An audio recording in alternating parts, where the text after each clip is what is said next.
कौन डॉक्टर? वह बाहर के डॉक्टर तो फिर भी तुम्हारे तन के रोग ठीक कर सकते हैं, तुम्हारे मन के और आत्मा के रोग कोई ठीक करने वाला है तो ये निर्ग्रंथ दिगंबर गुरु है, अन्य कोई नहीं है। उस परमात्मा की पाषाण की प्रतिमा के सामने तुमने जाके आलोचना कर ली, निंदा कर ली गरहा की, कौन प्रायश्चित देगा? अगर प्रायश्चित देने वाला सच्चा कोई डॉक्टर है, तुम्हारी बीमारी को ठीक करने वाला कोई है तो ये निर्ग्रंथ गुरु है। बहुत गहरी बात कह रहे हैं।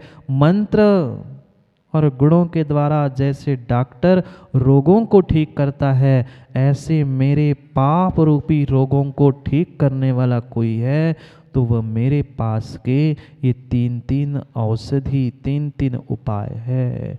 माँ निंदा, गरहा, आलोचना। दूसरे की निंदा नहीं, दूसरों की निंदा नहीं, स्वयं की निंदा। जैसे स्वयं बीमार हुए हो, माँ आपका कभी सर दर्द हुआ? नहीं हुआ? आपका कभी सर दर्द नहीं हुआ? सर दर्द हुआ था तो बेटे को 1 गोली और बेटे के पिता को 1 गोली दे देना। क्यों? उनके कारण हुआ था ना सर दर्द। जिन कारण से हुआ था उन कारणों को दवाई खिला लेना। कभी बेटे से, कभी बेटे के पिता से सर दर्द हुआ था, उनको दवाई खिला देना, आपका सर दर्द ठीक होगा? क्यों? उन कारण से हुआ था। कारणों को, निमित्तों को ठीक करने से बुद्धू जी कभी काम नहीं बनेगा। उपादान को ठीक करना पड़ेगा। रोग मुझे हुआ है तो दवाई भी मुझे खानी पड़ेगी। पाप मैंने किया है तो पाप को ठीक भी मुझे ही करना पड़ेगा, दूसरा कोई करने वाला नहीं। जब मैं बीमार हुआ हूँ, मुझे कुछ दर्द है, तकलीफ है, रोग है, तो दर्द की दवाई मुझे स्वयं को खानी पड़ेगी। मुझे स्वयं को भले ही कड़वी क्यों ना हो पर लेनी स्वयं को पड़ेगी। ऐसे ही स्वयं ने पाप किया है तो स्वयं को इन पाप की दवाई रूप 3 को लेना ही पड़ेगा। रोग अगर तुम्हारा है तो दवाई भी तुम्हें ही खानी पड़ेगी। दूसरे की दवाई से, दूसरे के भोजन कराने से माँ पेट भर जाएगा? भले ही कहने के लिए अब तो सबको खिला के पेट भर सा गया है, पर भर सा गया है, भरा नहीं है। भले ही आधी रोटी 1 रोटी खानी पड़ती है पर खानी तो स्वयं को ही पड़ती है। ऐसे हमने जो पाप किए हैं, दूसरों की निंदा की है, दूसरों की बुराई की है, जो भी मैंने कसायों के वशीभूत पाप किया है, उन कसायों को प्रक्षालन करना मुझे स्वयं को है, स्वयं की निंदा गरहा आलोचना से। 3 ही उपाय है, 3 ही उपाय है जन्म जरा मृत्यु रूपी 3 रोगों को मिटाने के लिए। स्वयं की निंदा, जो अपनी गलती का एहसास मेरे भीतर हो रहा है वह निंदा है। उस गलती को बालकवत गुरु के सामने जाकर यथावत कह देना यह गरहा है। और जनमानस में जो आक्रोश था, उस आक्रोश को मिटाने के लिए जो की जाती है वह आलोचना है। पर यह बात भी बहुत अच्छे से समझना, जो निंदा गरहा आलोचना है कभी भी पंचम काल है, सबके सामने माँ अपने गलती का बखान मत करना। क्योंकि जब तक तुम्हारी दूसरों से जम रही है, बन रही है, तब तक हर कोई तुमसे अच्छा कहेगा। जिस दिन तुम्हारा काम बिगड़ जाएगा उस दिन पक्का मान लेना वही तुम्हारी पुनः बुराई करते मिल जाएगा। चाहे कितना अच्छा मित्र हो, कितना अच्छा धर्मात्मा हो, कितना अच्छा बेटा बहू कोई भी हो, अपनी गलती गुरु के अलावा किसी और से कभी भी बखान मत करना। ये काल अच्छा नहीं है, नहीं है। सहजता में, सरलता में हम मित्रों से कई बार कह देते, घर वालों से भी कह देते हैं, हमने दुकान में आज ऐसी चालाकी की, मैंने उसको ऐसी टोपी पहनाई, मैंने ये किया वो किया, सब कुछ किया। आज तो तुम कह रहे हो, कल तुम्हारी ही वही हंसी करने के लिए खड़ा हो जाएगा। सबके दिन एक से नहीं होते, सब दिन भी माँ एक से नहीं होते। मत इतराओ, मत इतराओ अहंकार में। मात्र और मात्र मान कसाय, लोभ कसाय आदि के निमित्त से जो हमने धर्म दान पूजा की है, उससे कुछ ऊपर उठने का प्रयास करो। पक्का मानना, पक्का मानना, जितनी लड़ाइयाँ आज तक हुई है वह मात्र और मात्र गुलाबचंद जी पटिया के पीछे हुई है, मात्र पटिया के पीछे हो गई है। वे भगवान मिट गए जिन पर नाम लिखे थे, वह मंदिर मिट गए जिन पर पटिया लगी थी, पर हमारा भीतर का अहंकार आज तक नहीं मिट पाया। कहाँ गया था चक्रवर्ती का ज्ञान, बुद्धि, विवेक, सब कुछ? मात्र और मात्र सिंह जी पटिया के पीछे ही तो उसने सब कुछ तखट पलटने का प्रयास किया। पलट पाया? नहीं। 6 खंडों को जीतने के बाद चक्रवर्ती पहुंचा था पर्वत पर, स्वयं का नाम अंकित करने के लिए, मेरा नाम लिख दो, मैं इस युग का प्रथम चक्रवर्ती हूं। जगह मिली थी? नहीं मिली थी, नहीं मिली थी, जगह नहीं मिली थी। सोच लो, विचार कर लो, गुलाबचंद जी भूत बन गए। कोई बाहर का नहीं आया पटिया पलटने वाला। मत लड़ो नाम के पीछे, मत लड़ो पटिया के पीछे। वह पटिया नाम सब कुछ मिटेगा, अगर भीतर की कसाई नहीं मिटी तो तुम भी मिट जाओगे, ये समझ लेना। अरे आप तो धर्मात्मा थे, तथाकथित स्वाध्याय प्रेमी थे, कम से कम आपको तो इन मान कसाय आदि सबसे दूर होना चाहिए था। किस बात के स्वाध्यायी, किस बार का तुमने पढ़ लिया अगर दूसरों की निंदा कर रहे हो तो? अभी भीतर की कसाय कम नहीं हुई हैं, और जब तक कसाय कम नहीं हुई है तब तक जीवन में उन्नति नहीं है। मनोवचः काय कसाय निमित्तमम। किसके कारण? मन वचन काय, और इसके साथ और विशेष शब्द जोड़ा है, कसाय निमित्तमम। जितनी मेरी मन वचन काय की परिणति हुई, मात्र और मात्र उस कसाय के निमित्त से हुई। जितना पाप मैंने आज तक किया, आप लोग मानते हो क्या? आप लोग मानते हो क्या गुरुसराय वालों कि आप पाप करते हो?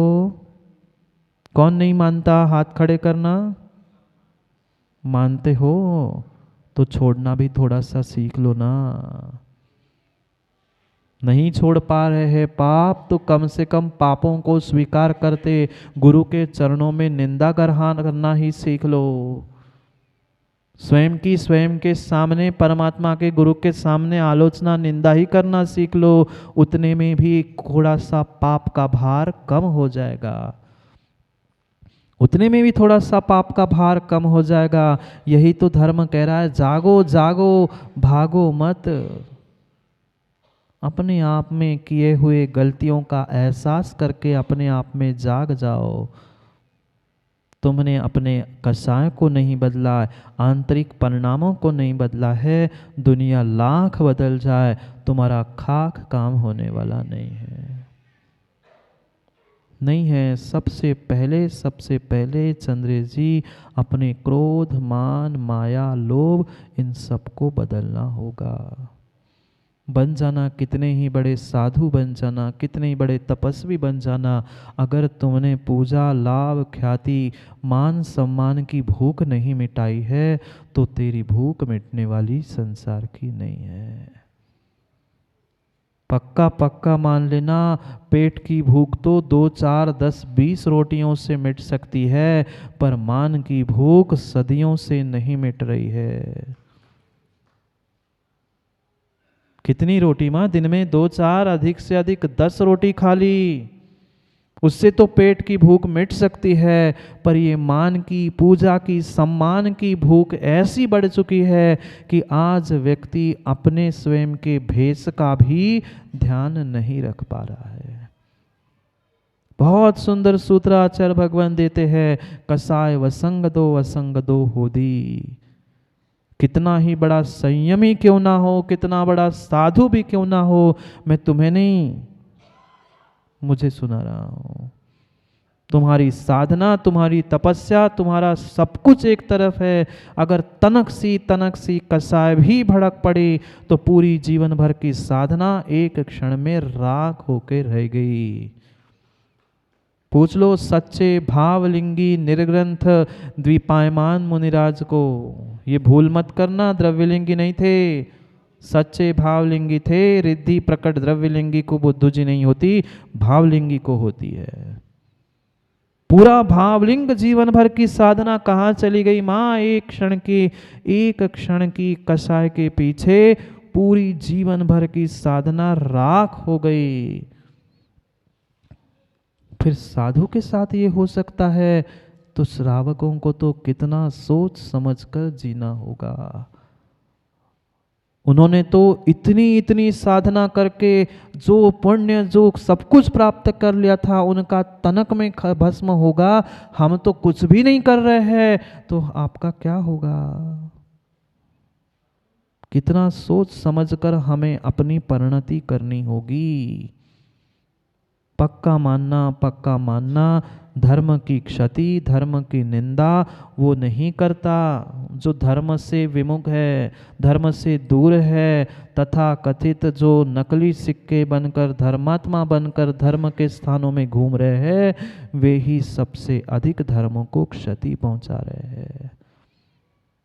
देखो ना, जिन युवाओं को, जिन लोगों को धर्म से, धर्मात्मा से कोई मतलब नहीं है, जिन्होंने कभी मंदिर के दरवाजे पर पैर नहीं रखा, वो किसी की निंदा करते हुए नहीं मिलेंगे। उन्हें कोई दुनियादारी से मतलब ही नहीं है। ज़्यादा लगा जयराम जी की हाथ जोड़ ले, बाहर से बाहर चले गए। बिगाड़ने वाले अंदर पहुंचने वाले ही होते हैं, जो स्वयं का भी काम बिगाड़ते हैं और सबका भी काम बिगाड़ते हैं। मत फैलाओ माँ अपने भीतर की मवाद को दूसरों कानों में। अगर वास्तव में कुछ मवाद बनी भी है तो डॉक्टर के पास जाकर उस मवाद को निकालने का प्रयास करो। करना ही है, निंदा करना ही है, तो स्वयं की निंदा आलोचना करने का प्रयास करो। दूसरे की निंदा करने से काम नहीं होगा। विनिंद निंदालोचना गर्हणे रहम। निंदा, आलोचना और गर्हा, ये तीन ऐसे अद्भुत दवाई है, कह दो अस्त्र कह दो, चाहे जो कहना है कह दो, जिसके द्वारा मैं स्वस्थ हो सकता हूँ। क्योंकि ये पक्का है, अनादि काल से हमने सत्य को जाना नहीं और असत्य को ही मानते रहे, इसलिए इस संसार में भटकते रहे। आप तो धर्मात्मा हो ना? क्यों माँ? आप तो धर्मात्मा मानते हो ना अपने आप को? अगर धर्मात्मा मानते हो तो कम से कम मंदिर और मंदिर परिसर में तो एक दूसरों की बुराई, निंदा करना छोड़ दो। कर लो बैठे बैठे इतना ही माँ कायोत्सर्ग कर लो कि कौन की बहू कहाँ भाग गई, कौन की बेटी कहाँ है। ये दुनियादारी की बातें कम से कम मंदिर, देवशास्त्र, गुरु के सानिध्य में तो मत करो। पूरी जितनी संसार की इधर उधर की भरी बुराई सुनानी होती है, वह सब कुछ हम मंदिर के परिसर में ही आके दूसरों के कानों में सुनाते हैं। पापों के स्थानों में, शादी ब्याह में तो एक दूसरे के गले में गले डालकर रवि भाई घूमेंगे, पर परमात्मा के यहाँ आने पर हम एक दूसरे की टांग खींचेंगे। वो ऐसा, वो वैसा, ये नहीं सुनता, वो नहीं करता। अरे क्या कर रहे हैं? छोड़ना ही है तो वहां भी जाना छोड़ दो। वहां तो गले में एक थाली में खा रहे हैं झूठन एक दूसरे की, और यहाँ एक थाली में पूजा करने की कह दो तो मैं वो पंथी है, मैं ये पंथी हूँ, मैं उनको मानता हूँ, मैं उनको नहीं मानता हूँ। परम सत्य ऐसा ही हो रहा है। भोजन पार्टी शादी में, वहां तो एक थाली में क्या बॉबी भैया खाते हुए नहीं दिखते एक दूसरे की झूठन। उन्हें कह दिया कि भाई तुम एक थाली पर, एक वेदी में एक थाली से पूजा करो। नहीं, वो कहाँ धर्मात्मा, वो ये पंथी है, वो वाला है, वो मंडल है, ये कमंडल है, हम नहीं मानते। धर्म बंटना नहीं है, धर्म कसाय नहीं है, धर्म डर, धर्म लोभ नहीं है। इन सब से विपरीत होकर अपनी भावनाओं को जगाना धर्म है। पापों से उभरना धर्म है। हम पापों में ही उलझ रहे हैं, किस बात का धर्म। उलझो उलझो, ये सुलझो सुलझो। हम स्वयं भी उलझते हैं और दूसरों को भी उलझाते हैं। हम स्वयं सुलझे और दुनिया को सुलझाए, वास्तव में यही धर्म है। हम तो कुछ अच्छा नहीं कर पाते, पर माँ कोई अच्छा करता भी है तो हमें उसका अच्छा नहीं लगता, क्योंकि हम आज तक अच्छे और सच्चे धर्मात्मा नहीं हो पाए। समय तो हो गया, पर हम अभी सही समय पर समय को नहीं समझ पाए। पक्का मानना, कितना ही तुम अपने भीतर के पापों के प्रति, कषायों के प्रति, मन वचन काय की विपरीत क्रियाओं के प्रति जागरूक नहीं होंगे तो काम नहीं बनेगा। कितना ही भूल जाना, किए गए पापों को भूल जाने से भी काम नहीं होगा, और याद करके दीनहीन होके रोने का भी काम नहीं बताया है। मात्र जागो और उसे दूर करने का प्रयास करो। घर में कहीं भी माँ थोड़ी सी गंदगी दिखती है, ये थोड़ी सोचते हो शाम हो जाएगी तब झाड़ू लगाऊंगा। सोचते हो? उसी समय झाड़ू उठा के उसी समय में गंदगी ठीक करते हो, फिर तुरंत उसी समय भीतर की गंदगी को मिटाने के लिए गुरु के सामने पहुंचकर करोना गरहा, करोना स्वयं की निंदा। सोचो, जितना जितना पुराना कर्जा होगा वो अधिक खर्चा करेगा। हाँ, आप भले ही भूल जाना, किसी से कर्जा लेकर, किसी से ऋण लेकर भूल जाना, पर तुम्हारे भूलने से क्या उसका ब्याज बढ़ना कम होगा? जैसे किसी से लिया हुआ ऋण, कर्जा तुम्हारे जब तक तुम चुकाओगे नहीं तब तक उसका ब्याज बढ़ता रहेगा, ऐसे ही तुमने किया गया पाप, तुमने की गई कसाय, जब तक उसे निंदा आलोचना गरहा से मिटाओगे नहीं, कम नहीं करोगे, प्रतिपल प्रति समय उस पर ब्याज, और ब्याज पर पुनः ब्याज, ब्याज पर पुनः ब्याज, ये चक्रवाढ़ ब्याज हो रहा है, चक्रवर्ती ब्याज बढ़ रहा है। तनक से जाग जाओ, तनक से जाग जाओ। पर उठाया राजकुमार जी उसे जाता है जो सोया है, जो सोया है उसे जगाया जाता है। अब बुद्धू भैया चिमा के घर में पड़े हैं तो चिमाओं को कौन उठा सकत? सोने वाले को जगाना आसान है, पर जो चिमारू पड़े हैं उन्हें जगाना संभव ही नहीं है। सोचो समझो, ये जीवन का सूत्र जीवन में ध्यान में रखना। आप चाहे जितना पाप कर लेना, जितना कर्जा कर लेना, अगर उसे दुनिया से छुपा के भी रखोगे, अपने आप से भी छुपा के रखोगे, तो पाप भी बढ़ेगा और कर्जा भी बढ़ेगा।